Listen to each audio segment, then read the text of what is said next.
Hello everyone, क्या आपको भी थ्योरी सब्जेक्ट्स में कम मार्क्स मिलते हैं? क्या आपको थ्योरी सब्जेक्ट में स्कोर करना है? अगर हाँ, तो ये वीडियो सिर्फ आपके लिए है। वीडियो पूरा देखिएगा ताकि आपको ये पूरी जानकारी मिल सके।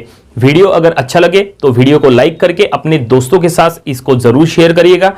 और हाँ, अगर चैनल पे नए हो तो चैनल को जरूर सब्सक्राइब करिए, क्योंकि इस चैनल पे आपको इसी तरह के मोटिवेशनल वीडियोस मिलते रहते हैं। नंबर ऑफ स्टूडेंट्स को हमने देखा है कि जब भी वो एग्जाम में थ्योरी क्वेश्चन सॉल्व करते हैं तो वो थ्योरी लिखते समय गलती करते हैं। गलती क्या होती है? तो जो वो थ्योरी घर से याद करके आते हैं, जो वो थ्योरी घर से रट्टा मार के आते हैं, मान लो अगर किसी ने 10 लाइन अगर याद करके आया है, 10 लाइन अगर रट्टा मार के आया है, तो वो पूरी की पूरी 10 लाइन वो एग्जाम में नहीं लिख पाता है। उसमें से सिर्फ 4 या 5 लाइन ही वो प्रॉपरली लिखता है और बाकी की जो लाइन है वो प्रॉपरली नहीं लिख पाता। और अगर वो थ्योरी में अगर बीच में कोई अगर इक्वेशन हो, बीच में अगर कोई एक्सप्रेशन हो या अगर कोई फार्मूला हो, तो वो फार्मूला उसको समय पे याद नहीं आता, वो इक्वेशन उसको समय पे याद नहीं आता। फिर वो स्टूडेंट क्या करता है कि वो जो थ्योरी है वो कैसे न कैसे कोई ना कोई वर्ड्स जोड़ जाड़ के वो थ्योरी कंप्लीट कर लेता है और इसी तरह से पूरा वो क्वेश्चन पेपर जो है वो सॉल्व करता है। नंबर ऑफ स्टूडेंट्स ये कहते हैं कि सर हमें थ्योरी की पहली लाइन याद नहीं आई। कुछ स्टूडेंट्स कहते हैं कि सर मुझे पहला वर्ड याद नहीं आया। कुछ स्टूडेंट्स कहते हैं कि सर हमें बीच की थ्योरी याद नहीं आई, बीच का फार्मूला इक्वेशन याद नहीं आया। कुछ स्टूडेंट्स कहते हैं कि सर हमें थ्योरी की लास्ट लाइंस क्या थी वो याद नहीं आई। ऐसा होता क्यों है और इसकी वजह से क्या होता है? इसके वजह से आपको थ्योरी सब्जेक्ट्स में अच्छे खासे मार्क्स नहीं मिलते, आपको कम मार्क्स मिलते हैं। क्योंकि जब आप इस तरह की थ्योरी जब आप लिखते हैं, इट मींस एग्जामिनर को जो 100% जो एक सॉल्यूशन चाहिए, आप सिर्फ 100% में से कुछ ना कुछ 40 या 50% सॉल्यूशन आप करेक्ट लिखते हैं और बाकी का जो सॉल्यूशन है वो करेक्ट नहीं रहता है। उसमें आपके स्टेटमेंट में कुछ ना कुछ गलतियां रहती है, कुछ ग्रामेटिकल मिस्टेक्स होते हैं, तो एग्जामिनर को वो स्टेटमेंट समझ में नहीं आता। आप जो इक्वेशन लिखते हैं, आप जो फार्मूला लिखते हैं, आपको समय पे याद नहीं आता, तो आप कुछ भी जोड़ जाड़ के लिख देते हैं।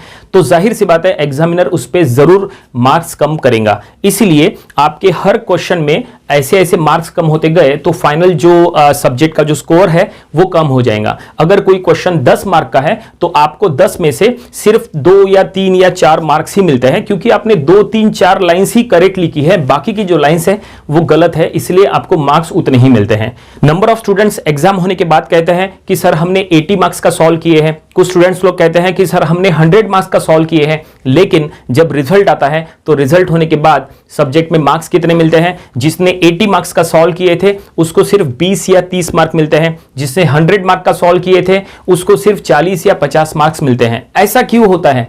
उनका स्कोर क्यों कम हो गया? उसका स्कोर इसीलिए कम हो गया जो हमने आपको रीजन बताए थे, बस उसी के वजह से उनका स्कोर जो है वो कम हो गया। जो वो थ्योरी घर से याद करके आते हैं वो थ्योरी 100% वो एज इट इज नहीं लिख पाते हैं, उसमें से सिर्फ 20, 30, 40% ही वो करेक्ट लिखते हैं, इसलिए उनको मार्क्स भी उसी लेवल के मिलते हैं। और ये सिर्फ एक स्टूडेंट के साथ नहीं होता, 1 या 2 स्टूडेंट के साथ नहीं, ये लगभग 90% स्टूडेंट के साथ यही होता है। 90% स्टूडेंट्स, बिल्कुल 90% स्टूडेंट के साथ यही प्रॉब्लम है। नंबर ऑफ स्टूडेंट जो है वो थ्योरी सब्जेक्ट्स में स्कोर नहीं कर पाते हैं।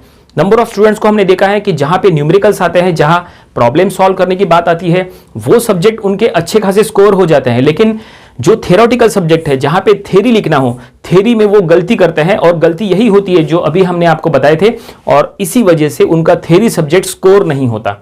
अभी तक हमने आपके सामने जो भी ये प्रॉब्लम रखी है, स्टूडेंट को होने वाली दिक्कत के बारे में, ये जो हमने आपको बताया है, इसका सॉल्यूशन क्या है? इट मींस एग्जाम में थ्योरी सब्जेक्ट कैसे स्कोर करना, इसका सॉल्यूशन क्या है? तो इसके 2 सॉल्यूशंस है। कोई भी सब्जेक्ट स्कोर करने के लिए 2 सॉल्यूशंस है, 2 उपाय हैं। तो ये दोनों सॉल्यूशंस हम आपको बताएंगे। उसमें से पहला सॉल्यूशन हम आज के वीडियो में बताएंगे और दूसरा सॉल्यूशन हम आपको अगले वीडियो में बताएंगे। पहले सॉल्यूशन में आपको रिवीजन पे फोकस करना है और दूसरे सॉल्यूशन में आपको सेल्फ नोट्स तैयार करने हैं। अगर आप सेल्फ नोट्स बनाते हैं, सेल्फ नोट्स से अगर आप स्टडी करते हैं, तो आप आसानी से कोई भी सब्जेक्ट में 100% स्कोर कर सकते हैं। अब ये सेल्फ नोट्स क्या होते हैं, सेल्फ नोट्स बनाते कैसे हैं, क्या उसकी स्ट्रेटेजी होनी चाहिए, वो सब कुछ हम आपको अगले वीडियो में बताएंगे। तो अगला वीडियो भी आप जरूर देखिएगा।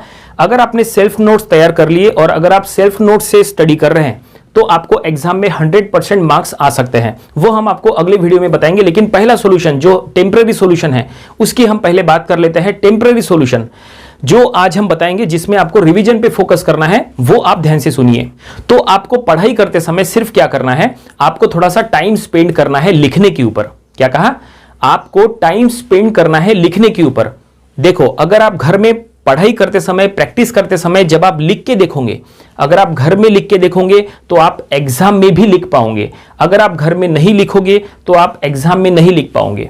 देखो, अभी हमने जो कहा इसका क्या मतलब है, जब आप कोई थ्योरी याद करते हैं, जब आप कोई थ्योरी रट्टा मारते हैं, जब आप कोई थ्योरी मेमोराइज करते हैं, तो ऐसे में जो भी थ्योरी आपने याद की है वो रफ बुक में या कोई प्रैक्टिस बुक में एक पेज पे लिख के देखो। आप उसको लिख के देखो, एज इट इज जो आपने याद किया है उसको आप लिख के देखो। और सिर्फ एक बार नहीं, आप जितने बार रिवाइज करोगे, जितने बार आप रिवीजन करोगे, उतने बार आपको वो लिख के देखना चाहिए। तो इसमें आपको टाइम थोड़ा सा स्पेंड करना पड़ेगा। जितना ज्यादा आप लिखने में टाइम स्पेंड करोगे उतना आप एग्जाम में अच्छे से लिख पाओगे, ये आप ध्यान में रखो। और जो थ्योरी आप याद करते हैं, रट्टा मारते हैं, उसको बार बार रिवाइज करते रहा करो। इट मींस अगर आपने आज कोई थ्योरी रट्टा मारे हैं तो वो आप कल भी रिवाइज करो, उसको आप 2 दिन के बाद फिर से रिवाइज करो, और आप उसको 1 हफ्ते के बाद फिर से रिवाइज करो, आप उसको 15 डेज के बाद फिर से रिवाइज करो, उसको up to the exam revise करते रहो। अगर आप अप टू द एग्जाम उसको रिवाइज करते रहोगे तो आपके लिए ज्यादा हेल्पफुल रहेगा। और जब जब आप रिवाइज करोगे तब तब आपको वो थ्योरी लिख के देखना है। अगर आप लिख के नहीं देखोगे तो फिर आपको एग्जाम में दिक्कत जाएंगी। और सबसे इंपॉर्टेंट बात, जो फार्मूलीज, अगर कोई थ्योरी में कोई फार्मूला है, कोई इक्वेशन है, कोई एक्सप्रेशन है, उसको जरूर लिख के देखो, क्योंकि नंबर ऑफ स्टूडेंट्स को at the time of exam formula याद नहीं आता।